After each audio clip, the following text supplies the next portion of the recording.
Hey guys, it's your girl Kia. I'm back with another video, and today we're going to be talking about how I kind of hope, or kind of just some talking on Nia's title run. Now, y'all already know I'm very excited for her title run. I feel as though this has to be the most excited I've been for a new champion in this year when it comes to the women's division, because you already knew Bayley was going to win. I already knew, and I knew Bayley was going to win, and then it just felt as though there was no plan for her to get, other than getting the belt back and just kind of damage control. Not trying to be funny, but, and then when Rhea got hurt and she had to vacate the title, when Becky won, I was like, oh, okay. They're only going to have her hold the belt for a second, I guess. And then only hold the belt for a second. And then now we have Liv. And for me, this is just me. I like the Revenge Tour. I like it. And I just not really a Liv fan, per se. I'm not a Liv fan. And now it's come to something where it's something other than the title. It's something other than her and Rhea, and your Revenge Tour is over. So at least we got that, you know. At least she was able to achieve what she's wanted to achieve, honestly, and it's better than her last run. But now it's like, okay, did you forget you're the women's champion? Because you have not been interacting with the other women in the division. You haven't really put anybody in their place. The Zelina Vega thing does not count because she was obviously distracted. And if I'm going to be real, this is not part of Nia, so, but this is going to be one of my feelings. I don't need this to go on till WrestleMania. Okay, WrestleMania is next year and we're in August. Please do not make that don't keep the feud going on that long, please. Because when it comes to the women's division, we already don't get that many feuds when it comes to a good story.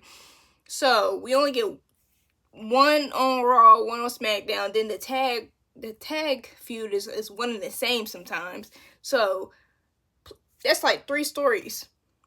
4 if we're lucky. So please do not. Please. Don't have me suffering. But back to better business. So we got Nia Jax, and she's the women's champion, and she's on SmackDown. So we got the SmackDown roster, and honestly, when it comes to the SmackDown roster, when it comes to the women, they're kind of I feel like they're the more popular women, other than like Rhea and Becky that's on Raw. Yeah, Rhea and Becky that are on Raw. I feel as though the more popular women may be on SmackDown. That's just me. But like in Liv. But like on SmackDown, you have you have the powerhouse women. You have also like the one that can do it all, Naomi. And then you have Tiffany Stratton, you have Bayley, you have Piper, you have Chelsea. Like a lot of women. A lot of good women. I didn't name them all. So when it comes to SmackDown, we already have a feud starting now with Michin, and that had already had groundwork laid out for it. So that's a good first defense. That's a good first feud. And now I feel as though with Tiffany Stratton being the women's Money in the Bank winner, that leaves for that story to be touched, because there's not another championship she can go after. Now, if they have her, if this is going to be a long-term storyline, they may introduce another belt.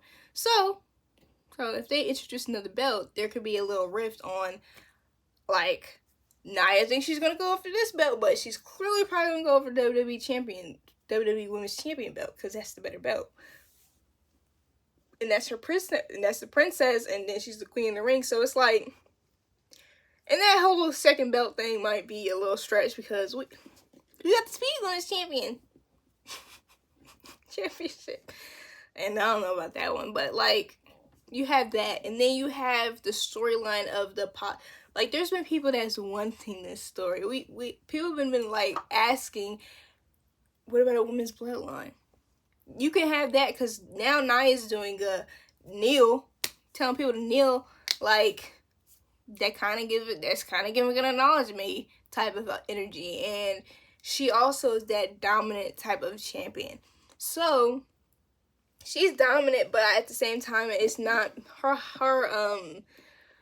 like ring IQ, like the ability to beat the intelligence type of thing.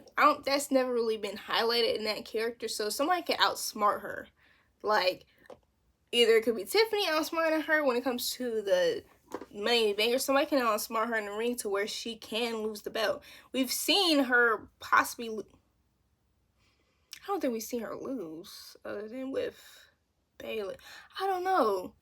She ain't really took that many L's too, so she might be that invincible champion, or she might not. We don't know how they're gonna go into the direction of her character, but there is a possibility that she can keep that belt for a very long time and start a whole record with it. Who knows? And when it comes to the powerhouses on SmackDown, she's beating Jade by disqualification. She's beating a hurt Bianca Belair. So who knows? Who knows? And we've seen Naomi kind of be able to possibly overwhelm her. Seen Bayley be close to overwhelming her as well. So these are people that can possibly beat Nia. But she has Tiffany in the corner. So she has Tiffany's help. If she needed Tiffany, she could have Tiffany's help. But then there's that whole kind of thing I've noticed. Tiffany was only doing that little ceremony for the way she likes it. Chelsea Green told her, Nia doesn't like pink like that. She still went ahead and did pink. Then she didn't want to kneel to Nia. So I don't know. When it comes to the whole booking right now, it kind of seems like things are kind of drawn out when it comes to the storylines and the whole big thing. But I'm hoping they don't draw out the Money in the Bank thing, just because we had that with Damian Priest, and she could be the first failed cash-in. And honestly, that could lead Nia to being closed off and going into a rage of sorts and not trusting anybody, but then forcing people to work for her. Something like that, or she could just be that lone wolf. We never know. And when it comes to Nia's character, she's not all the way, she's not like a bad to be bad type of person. She isn't like a jerk to be a jerk. She's a jerk if you don't really give her respect. And I like Nia's character because you can do anything with her. Now, of course, Michin's probably gonna lose. No, of course Michin's gonna lose, okay? Of course she's gonna lose because it's her first title defense. And Michin's already kind of doing stuff with NXT as well. This is a great opportunity for Michin, but Michin's losing. She's losing. And I just hope with this new chance, they don't make it like Bayley's. Not really putting Bayley on much stuff. I hope with Nia, they put her on certain things, they give her some storylines, they have her active, showing her face, being the champion.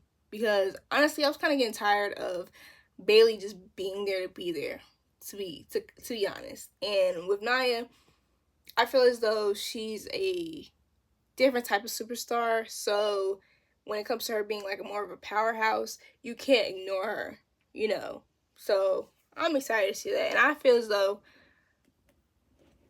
Naomi could dethrone Nia. She could dethrone Nia. Who do y'all think could dethrone Nia Jax? Because right now I feel as though they can do something with the Bianca Belair and Jade Cargill. It's like I want to call them a name, but they don't have a name. This was making me upset. They need a name. But I feel like they're gonna do that with a tag team, and they're gonna break records with a tag team. So I feel as though Bianca and Jade are kind of off the list, so to speak. So I'm kind of like wondering who they're gonna pick to dethrone Nia. And it's like I think of ending it right before it begins when it's something good, but at the same time, it's like I love it when you have opportunity, like different type of ways you can go with a story, and that's with Nia. I feel as though you could do anything with Nia. But thank you for watching. Please like, comment, share, and subscribe. Bye.